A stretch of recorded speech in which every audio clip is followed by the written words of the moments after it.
নমস্কার বন্ধুরা, উদরপূর্তি চ্যানেলে আপনাদের সবাইকে স্বাগত। আজকের রেসিপি দই মরিচ পনির। এর জন্য লাগছে এখানে 200 গ্রাম পনির নিয়েছি, ছোট ছোট টুকরো করে কেটে নিয়েছি। আর 100 গ্রাম দই, 8টা কাজু বাদাম, অল্প একটু কিশমিশ নিয়েছি।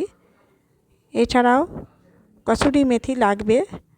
আর লাগছে 2টো কাঁচা লঙ্কা নিয়েছি, যেগুলো মাঝে মাঝে চিড়ে নিয়েছি। পরিমাণ মতো নুন। এছাড়া রিফাইন্ড অয়েলে আমি এটাকে তৈরি করব। এখানে আমি এই যে 200 গ্রাম পনির নিয়েছি, সেই পনির থেকে এই মিক্সির বাটিতে কাজু, 8-10টা কাজু, অল্প একটু কিশমিশ, আর এখানে পনিরের থেকে 2 টুকরো পনির আর 100 গ্রাম দই, এটা দিয়ে আমি মিক্সিতে এটা পেস্ট করে নেব খুব ভালোভাবে। আর যতক্ষণে আমি পেস্ট করে এটাকে তৈরি করছি, ততক্ষণ আমি এখানে গ্যাস অন করে একটা ননস্টিকের ফ্রাই প্যান বসিয়ে দিয়েছি এবং তাতে রিফাইন্ড অয়েল দিয়েছি। এই রিফাইন্ড অয়েল দিয়ে আমি এই পনিরের রেসিপি আজকে তৈরি করব। এখানে দেখুন, মিক্সিতে আমি ভালোভাবে পেস্ট করে নিয়েছি কাজু, কিশমিশ, দই, সমস্ত উপকরণ দিয়ে, আর 2 টুকরো পনির এতে দিয়ে দিয়েছি। গ্যাস অন করে দিয়ে আমি এই ফ্রাই প্যান বসিয়ে দিয়েছিলাম। ফ্রাই প্যান গরম হয়ে গেছে। এখানে খুব সামান্য 1 চামচের মতো রিফাইন্ড অয়েল দিলাম। তেল অলরেডি গরম হয়ে গেছে।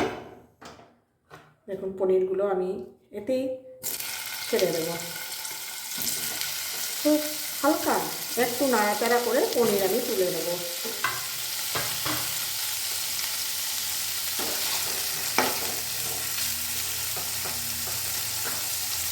এখানে কোনো রকম হলুদ দেবো না। এবং কাঁচা লঙ্কা আমি চিড়ে রেখেছি, এই কাঁচা লঙ্কা চিড়ে রেখেছি। এই কাঁচা লঙ্কাগুলো যখন পনিরটা রেডি তৈরি হবে, তখন আমি কাঁচা লঙ্কা দুটো দিয়ে দেবো। আর ঝালের জন্য এখানে কিন্তু কোনো রকম লঙ্কা গুঁড়ো ব্যবহার হবে না, গোলমরিচের গুঁড়ো দেবো একটু। দেখুন, পনিরগুলো কিন্তু আমার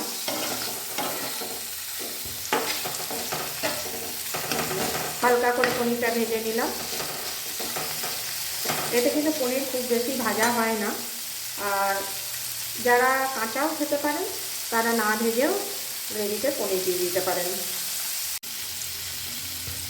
পনিরগুলো আমি এবার একটা প্লেটে তুলে নেব।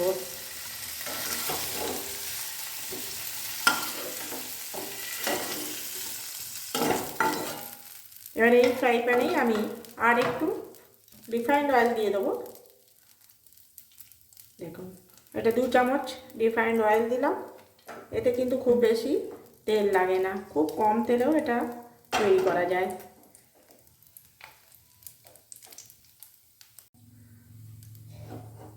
দেখুন, এই ফ্রাই প্যানেই আমি পনির ভেজে তুলে নিয়েছি এবং সেই ফ্রাই প্যানেই 2 চামচ রিফাইন্ড অয়েল দিয়েছি।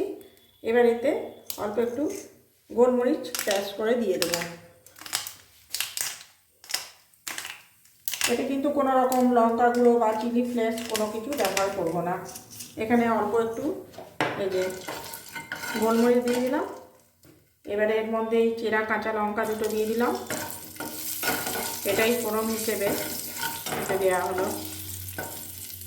এবার সমস্ত পেস্টটা আস্তে আস্তে এতে ঢেলে দেবো।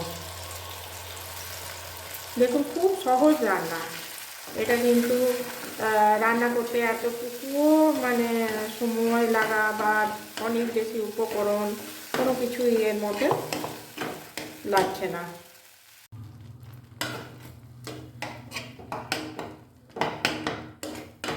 এই দইয়ের সাথে সমস্ত উপকরণ মিশিয়ে যে পেস্টটা, সেটা আমি এখানে রিফাইন্ড অয়েল গরম করে তার মধ্যে গোলমরিচ দিয়েছি একটু, আর 2টো কাঁচা লঙ্কা চেরা, আর এই পেস্টটা দিয়ে দিচ্ছি।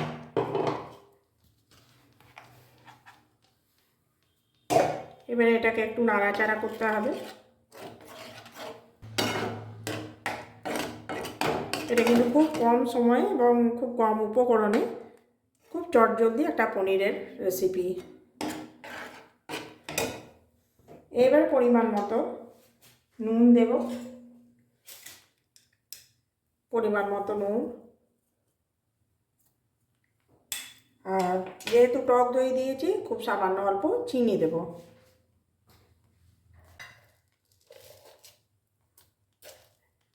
খুব অল্প চিনি দিয়ে দিলাম।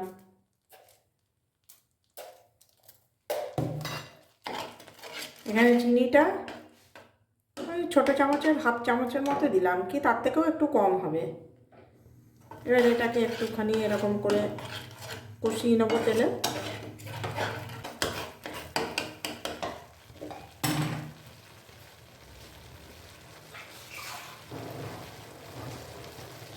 বেশ, দেখুন কত কম সময়ে এটা কিন্তু হয়ে গেল। এবার একটু জল দিয়ে দেবো,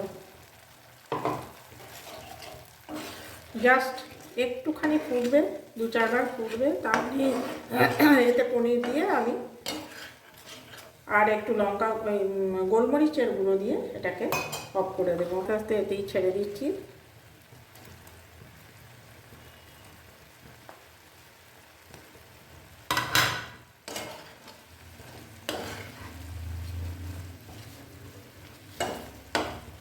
এই দই পনিরের রেসিপি আপনারা বানিয়ে একবার খাবেন, দেখবেন, আশা করছি আপনাদের সকলের ভালো লাগবে।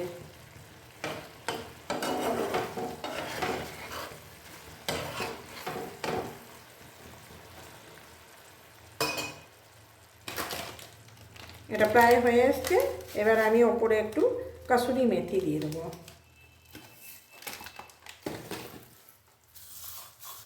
এটা হাতে করে এরকম করে একটু করে নিলাম, কাসুরি মেথি দিয়ে দিলাম।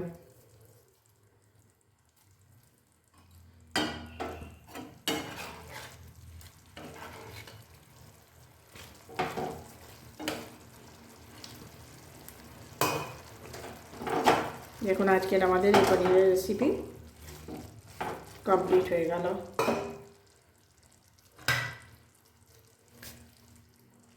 আর এই যে আর একটু গোলমরিচ গুঁড়ো দিয়ে দেবো, তাহলেই হয়ে যাবে। ঝালের জন্য কিন্তু এখানে কোনো রকম লঙ্কার গুঁড়ো, চিলি ফ্লেক্স কিচ্ছু ব্যবহার করা হবে না। ঝালের জন্য শুধু গোলমরিচ আর কাঁচা লঙ্কা চেরা থাকবে।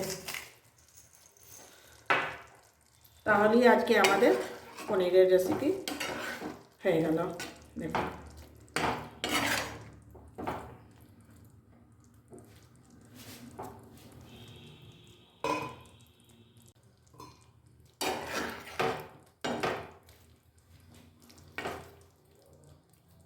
দেখুন তাহলে আজকে আমার এই দই পনিরের রেসিপি একদম রেডি। এটা আপনার ফ্রাইড রাইস, পোলাও, আপনার পরোটা, এই সব কিছুর সাথে খুব ভালো লাগে। গরম গরম রুটির সাথেও সার্ভ করতে পারেন।